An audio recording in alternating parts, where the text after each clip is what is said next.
What's up, Rebels? Sean Ogle of Location Rebel, and today I got something special for you. Remember that video I made a while back all about how to get a physical product made in China? It was one of the most successful videos we've done all year. Well, my buddy Nick Ramil of Enter China,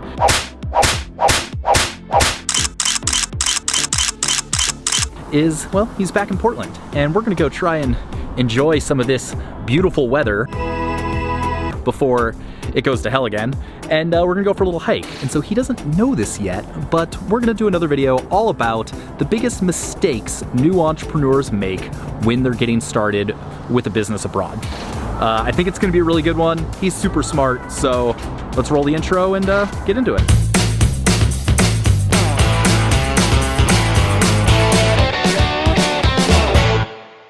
So as I said, Nick doesn't know this yet, but we're shooting a little video today. I Nick, love it. You wanna know what our video's all about? Tell me about it. Hit me with the topic. So we are gonna talk about the biggest mistakes new entrepreneurs make when trying to build a product business in China. I love it. Think you can handle that? I know a thing or two or 10 or 1,000 about that, yeah. So I'm gonna give him a few minutes to think about the absolute biggest mistakes he makes, and we'll get back to you soon.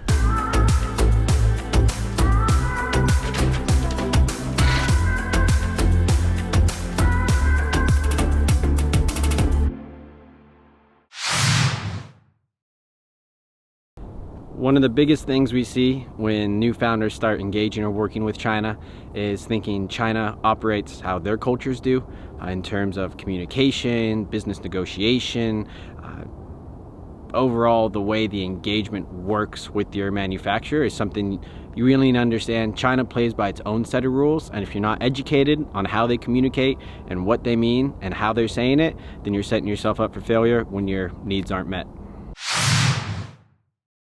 Now, if you haven't validated your product business yet, you haven't gone through customer discovery, customer development, customer validation, you don't have customers who've paid you for your product yet, then you're watching this video a bit too early. Go ahead and go back to the first video I shot with Sean. Well, not the first one. The last video I shot with Sean just a few months ago, where we talk about everything you need to do to validate your product business first. Nick, you seem so formal when you're on camera. I know. What happened to you? I've grown up a little bit. Just a little bit. Just a tiny bit. Are you still locking your friends out of apartments in China at 4 a.m.? 4 a.m. My flight got in at 12:30. I found the right place. Now we sit and wait and see if they ever decide to show up. Out of Italy, yes. Location's changed, but still locking people out after too much wine. I'll link to that video below. So I was just informed, Nick over here grew up in Portland his whole life. Never been to Pittock Mansion, which for you, if you've never been to Portland, you might not know what Pittock Mansion is, but it's a giant ass house on top of a hill. But you go there for the views. So you've never seen the view from Pittock Mansion. First time for everything.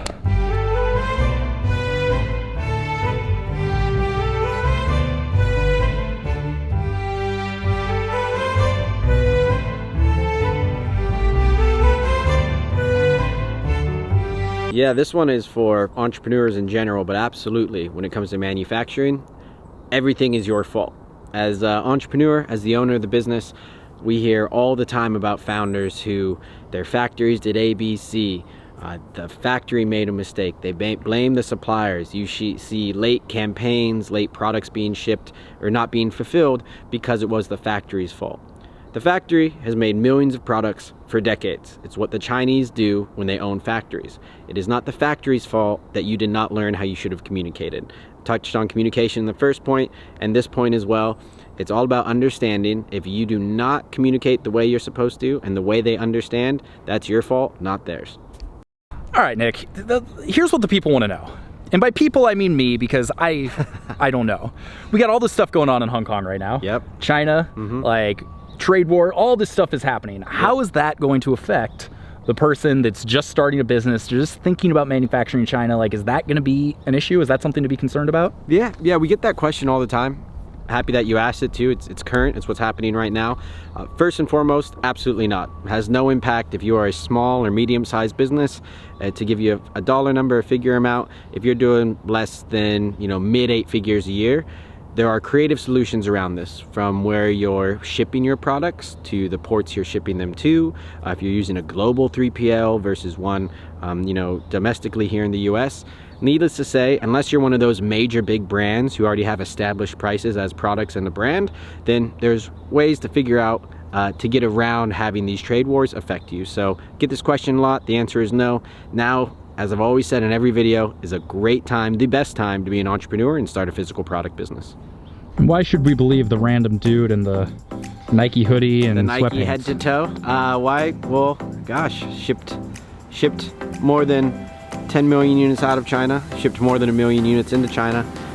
Been in China, actually it's kind of crazy. It came to this realization, spent all my 20s, 20 to 29 in mainland China and Hong Kong. So about a decade of time there, which not an expert by any means, but definitely know a thing or two and have been able to have some successes along the way and just trying to share as much as I can. And again, you get a dress like this when you don't care and don't have to wear what people tell you to.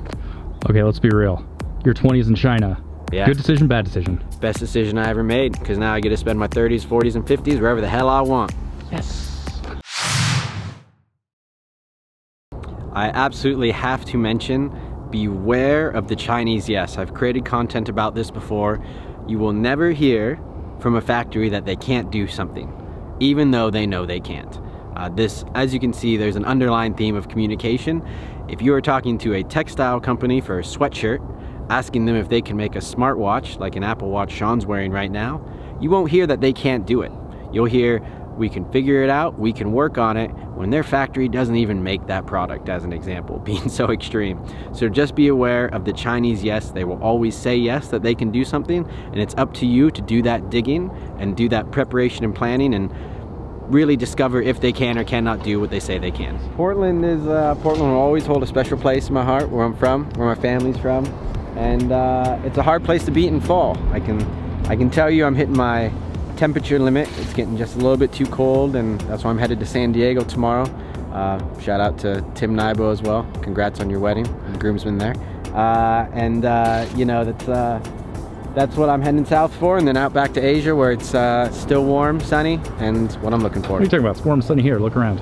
This is, gosh, what is this? 17, 18? 53. Yeah, 53 is about 15 degrees too cold for me. Check out enterchina.co. That's our program where we talk about physical products as well. If you're watching this video, you want to be an entrepreneur, do exactly what I just said. Sean's content, our content, what most people make you pay for, ours is better than that, and it's free. So I highly recommend you go learn, and if it intrigues you and it's something you want to do, reach out to us and figure out how you can build the exact life you're looking for, because that's exactly what we've done.